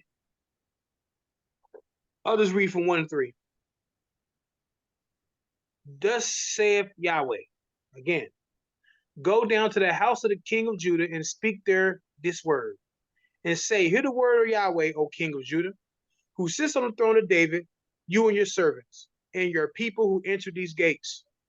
Thus saith the Lord, do justice and righteousness, and deliver from the hand of the oppressor him who has been robbed, and do no wrong or violence to the resident, alien, the fatherless, and the widow, nor shed innocent blood in this place. What is Yahweh doing again? He's intervening. Establishing some more rules. Exactly. He's intervening. He's going. I forget which king this was. Was it which king was this? Was it Hezekiah? Was in place at the time? Yeah. This Jeremiah. Which king was it? I can't. Babylon? No, was it not? No. This is before Nebuchadnezzar came in there. Was Jeroboam? I can't Jeroboam or remember. Hezekiah. Mm-hmm. Yeah, it was weird. One of the You two. mean the One of king the of two. Israel? Yeah, During this time, yeah. yeah, at this time. Mm. Hezekiah, Jeroboam, can't necessarily remember at the moment. I think it But was what is it? Hezekiah. I think it was. But what we see right here, Well, it says when it began, it could be Josiah too. yeah, I always forget that. It always, I get it later on. It skips my mind all the time. But thus saith Yahweh, do justice and righteousness. Yahweh is speaking. He said, do justice and righteousness. He has always established this. It ain't new. He said, for I am Yahweh, I do not change. Don't he say that in the prophets? And deliver from the hand of the oppressor, him who has been robbed, and do no wrong or violence to the residents, aliens, the fatherless, and the widow, nor shed innocent blood in this palace. Keep going.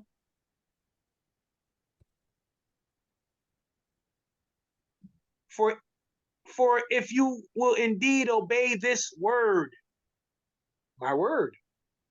Didn't Jesus say, if you obey my word, you will be my disciples? And did the Most High say to Israel, obey my words, my voice? Then there shall enter the gates of this king of this house kings who sit on the throne of David, riding in chariots on horses, they and their servants and their people.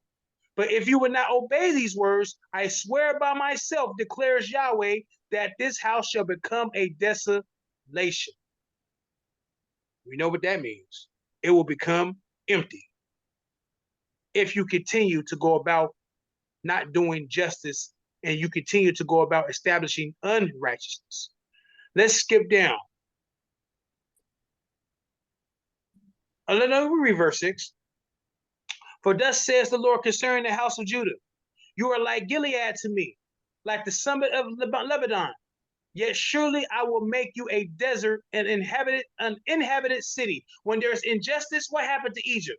He destroyed it. Mm-hmm. Sodom and Gomorrah, what happened? He destroyed it. Gone. And we're gonna probably go back to that. I will prepare destroyers against you, each with his weapons, and they shall cut down your choicest cedars. Your cedars is like the trees. And they took from them trees, built nice fancy stuff out of that. Mm-hmm. They used that. And cast them into the fire. And many nations will pass by this city, and every man will say to his neighbor, why has Yahweh dealt us with this great city? And they will answer, because they have forsaken the covenant of Yahweh, their God, and worship other gods and serve them. What happened? Idolatry. They put other Elohim before the Most High. That's straight up idolatry, like you said. And they forgot what? To do justice. Covenant. They forgot to do justice. They forgot to be obedient. They forgot the words. Remember, he said, unless you forget. Mm-hmm. You got to be diligent. Be careful, boy. Yeah, be careful. They forgot. Pay attention. Ain't that something? Verse 10. Weep not for him who is dead, nor grieve for him, but weep bitterly for him who goes away, for he shall return no more to see his native land. Verse 11. Ain't that something? This is Josiah. There you go. For thus saith the Lord concerning Shalom, the son of Josiah, the king of Judah, who reigned instead of Josiah his father, and who went away from this place. He shall return here no more. When the Most High say that, that's it. Yeah. No coming back from that. Verse 12. But in this place where they have carried him captive, there shall he die, and he shall never see this land again. Woe to him who builds his house by unrighteousness, and his upper rooms by injustice, who makes his neighbor serve him for nothing and does not give him his wages. The people are being exploited and building up houses, furnishing nice big places for the ruling class. Verse 14, who says, I will build myself a great house with spacious upper rooms, who cuts out windows for it, paneled it with cedar, and painted it with vermilion. Do you think you're king because you compete in cedar? Did not your father eat and drink and do justice and righteousness? Then it was well with him. He judged the cause of the poor and the needy. Then it was well. Is it not this to know me, declares who? Yahweh. YHWH. He who will be. But you have eyes and heart. But you have eyes and heart only for your dishonest gain, for shedding innocent blood and practicing oppression and violence. And what happens when there is innocent blood being shed? Judgment comes upon you. Yahweh is a redeemer, and he is also a protector, and he is also a savior.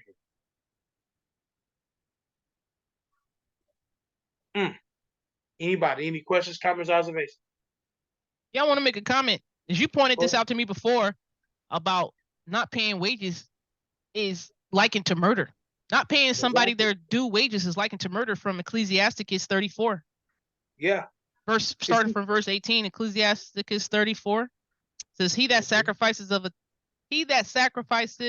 a thing wrongfully gotten, his offering is ridiculous, and the gifts of unjust men are not accepted. The Most High is not pleased with the offerings of the wicked, neither is he pacified for sin by the multitude of sacrifices. Whoso bringeth an offering of the goods of the poor doeth as one that killeth the son before his father's eyes. Let me read that again. Whoso bringeth an offering of the goods of the poor doeth as one that killeth the son before his father's eyes. The bread of the needy is their life, right? Don't that also go with the passage in Deuteronomy 24 when you say you're going to pay somebody what you hired them for, give them their wages before the day ends. Make sure they get paid. I know we get paid on a weekly basis or a bi-weekly basis, but guess what? Our wages are recorded on a daily basis. Therefore, in 2 weeks, we get everything we're supposed to be receiving for each day we worked at 8 hours, right? Exactly. So it says, the bread of the needy is their life. He that defraudeth him thereof is a man of blood. Murder. He that taketh away his neighbor's living slayeth him. And he that defraudeth the laborer of his hire is a blood shedder. When one buildeth and another pulleth down, what profit have they then but labor? I just wanted to read that real quick, BA, because let's go to Hosea chapter 4. Justice and righteousness. Exactly. Hosea chapter 4.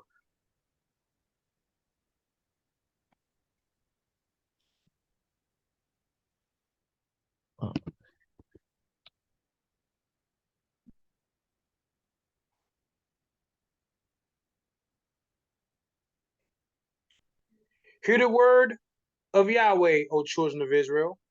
For Yahweh has a controversy with the inhabitants of the land. There is no faithfulness or steadfast love, and no knowledge of God in the land. There is swearing, lying, murder, stealing, and committing adultery. They break all bounds, and bloodshed follows bloodshed, rather. Therefore, the land mourns. The land mourns. And now he is intervening. And all who dwell in it languish. And also the beasts of the field, and the birds of the heaven, and even the fish of the sea are taken away. Verse 4. Yet let no one contend, and let no one accuse. For with you is my contention, O priest. Oh, he's talking to the priest. You, yeah. You shall stumble by day.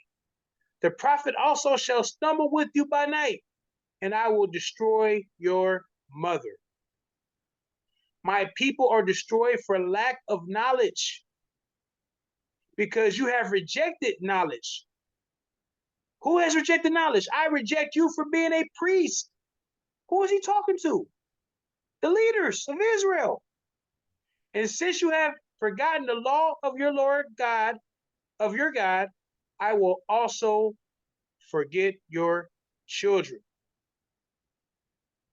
They are more, the more they increase, the more they sin against me, I will change their glory into shame. They feed on the sin of my people, and people, they are greedy for their iniquity. Ain't that something? And it shall be like people, like priests. Keep going. I will punish them for their ways and repay them for their deeds. They should not eat, but not be satisfied.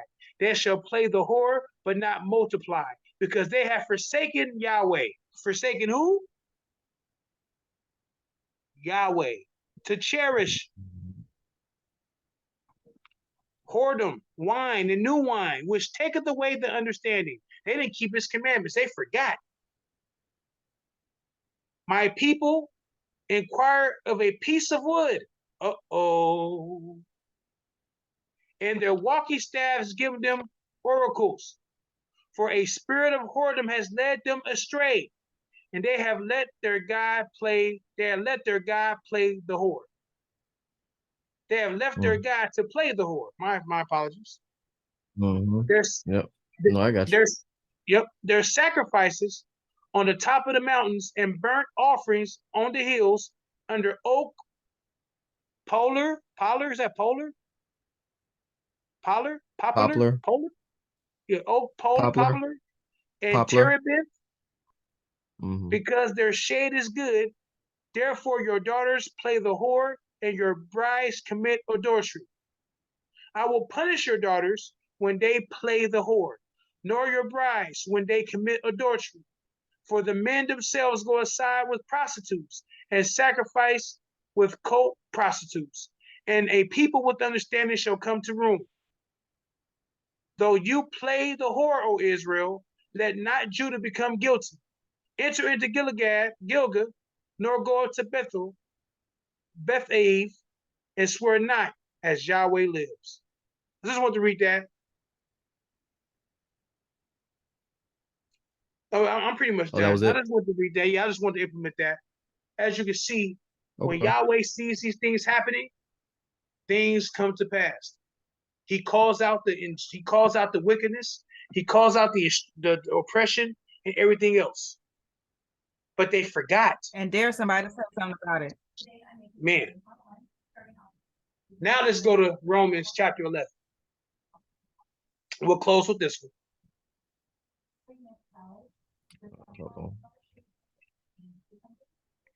Romans chapter 11. I'm sorry, chapter 1. Why do you say 11? Chapter 1. Chapter 1. My apologies, bro.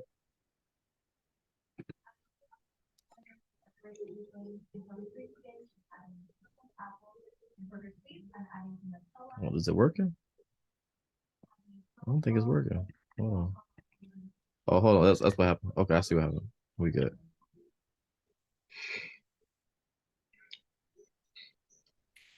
Zoom in. We're gonna read verse 1. Paul, a servant of Christ Jesus, called to be an apostle, set apart for the gospel of God, which he promised beforehand his prophets in the Holy Scriptures, concerning his son who was descended from David according to the flesh. It was declared to be the Son of God in power according to the Spirit of holiness by his resurrection from the dead, Jesus Christ our Lord, through whom we have revealed grace and apostleship to bring about the obedience of faith for the sake of his name among all nations. Let's skip down. Let's read that real quick. Let's skip down to verse 18.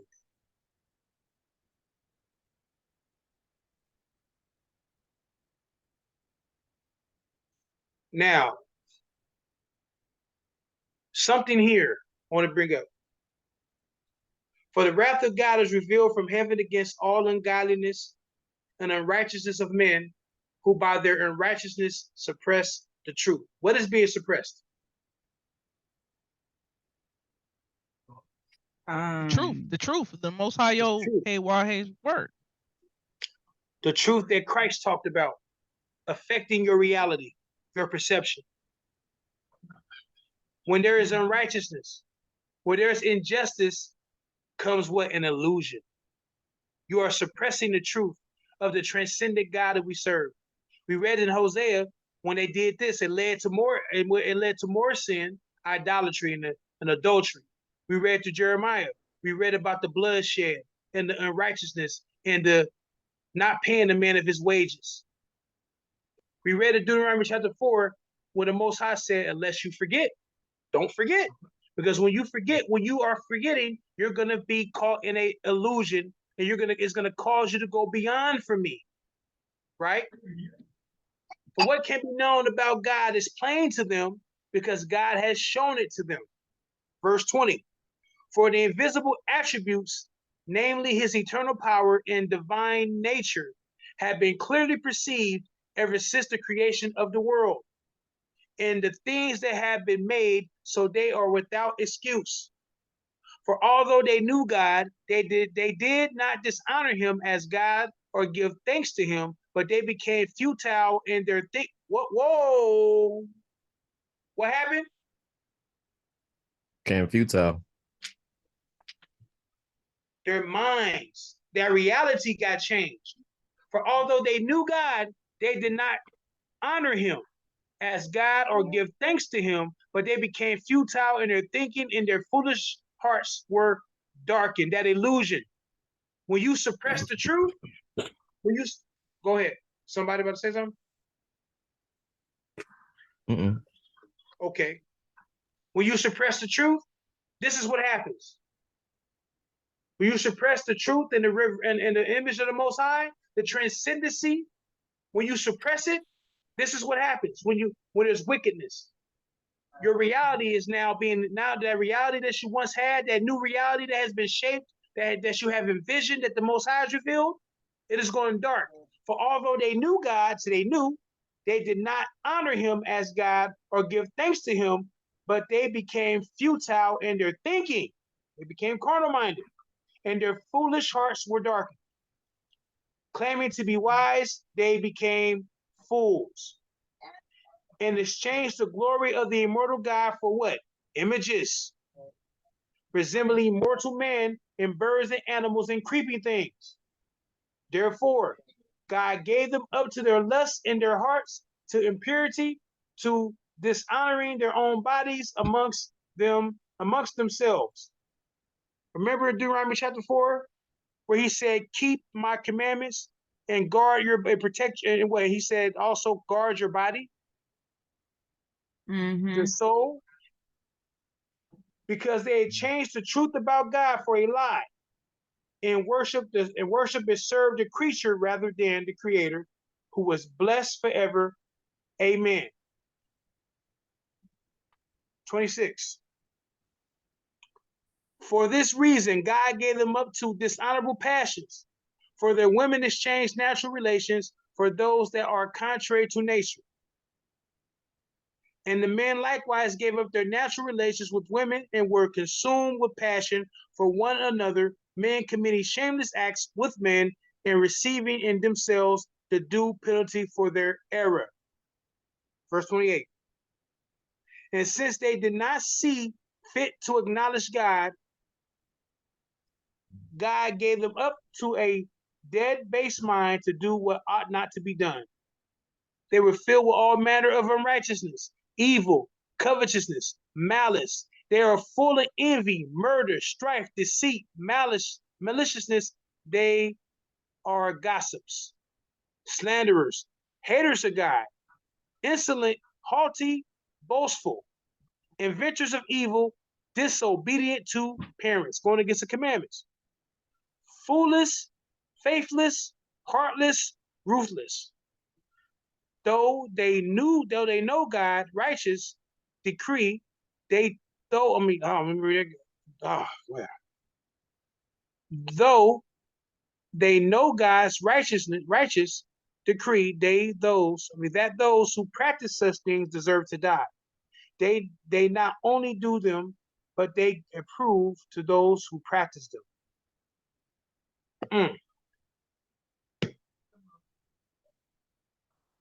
Let me go to one more. Let's go to John chapter 15. We started with the master. Let's close with the master.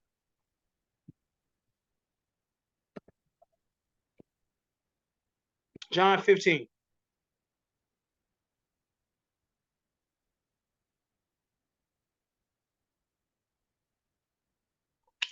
I am the true vine, and my Father is the vine dresser. Every branch in me that does not bear fruit, he takes away. And every branch that does not bear fruit, he prunes that they may bear more fruit. Let me read that again. I think I read that wrong. Every branch in me that does not bear fruit, he takes away. So if you're not bearing fruit, if your perception or your reality has not been changed, you will be taken away. And every branch that does not bear fruit, he prunes that they may bear more fruit. Already you are clean because the word that I have spoken to you. Abide in me and I in you, as the branch cannot bear fruit by itself unless it abides in the vine. Neither can you unless you abide in me. I am the vine. You are the branches. Whoever abides in me and I in him, he it is that bears much fruit, for apart from me, you can do nothing. If anyone does not abide in me, he is thrown away like a branch and withers, and the branches are gathered, thrown into the fire, and burned. You know what that means. If you abide in me, and my words abide in you, ask whatever you wish, and it will be done for you. But this is my Father, but by this is my Father, this my Father is glorified, that you bear much fruit and prove so to be my disciples. As the Father has loved me, so I have loved you. Abide in my love. If you keep my commandments, you will abide in my love, just as I have kept my Father's commandments and abide in his love. These things I have spoken to you, that my joy may be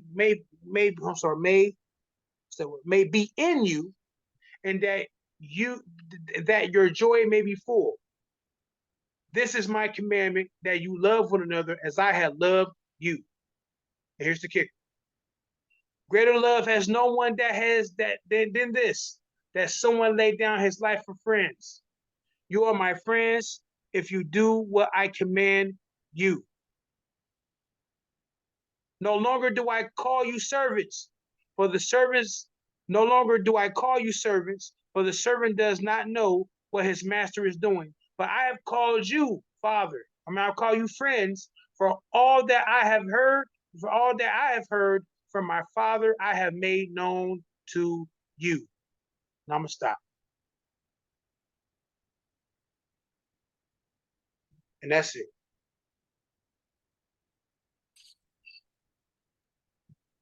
All praise to the Most High. Who's going in? I don't have any questions or anything. Anyone? That was dope, bro. Thank you. Thank you. All praise the Most High God. Yeah, you did the Thug Thizzle. What'd you say? What'd you call it? Thug Thizzle. Oh, Thug Thizzle. Okay. Thug Thizzle. That's what's up. That's what's up. Yeah, you be going in, BA. You know what I'm saying? People don't understand. You a real teacher. From talking about YHWH being a servant, to talking about what it means to know Yahweh. Yep. To The see next, the Yahweh, next to one, know Yahweh. the Go next ahead. one will be Yahweh Azer. Hallelujah. That'll be the next one in 2 weeks. What does the We're there gonna mean? help. Ah, Yahweh, our help. And what we'll probably do, we'll start in Genesis chapter 2, and we'll look up that word help in the Hebrew. We'll start there, and we'll build our case there.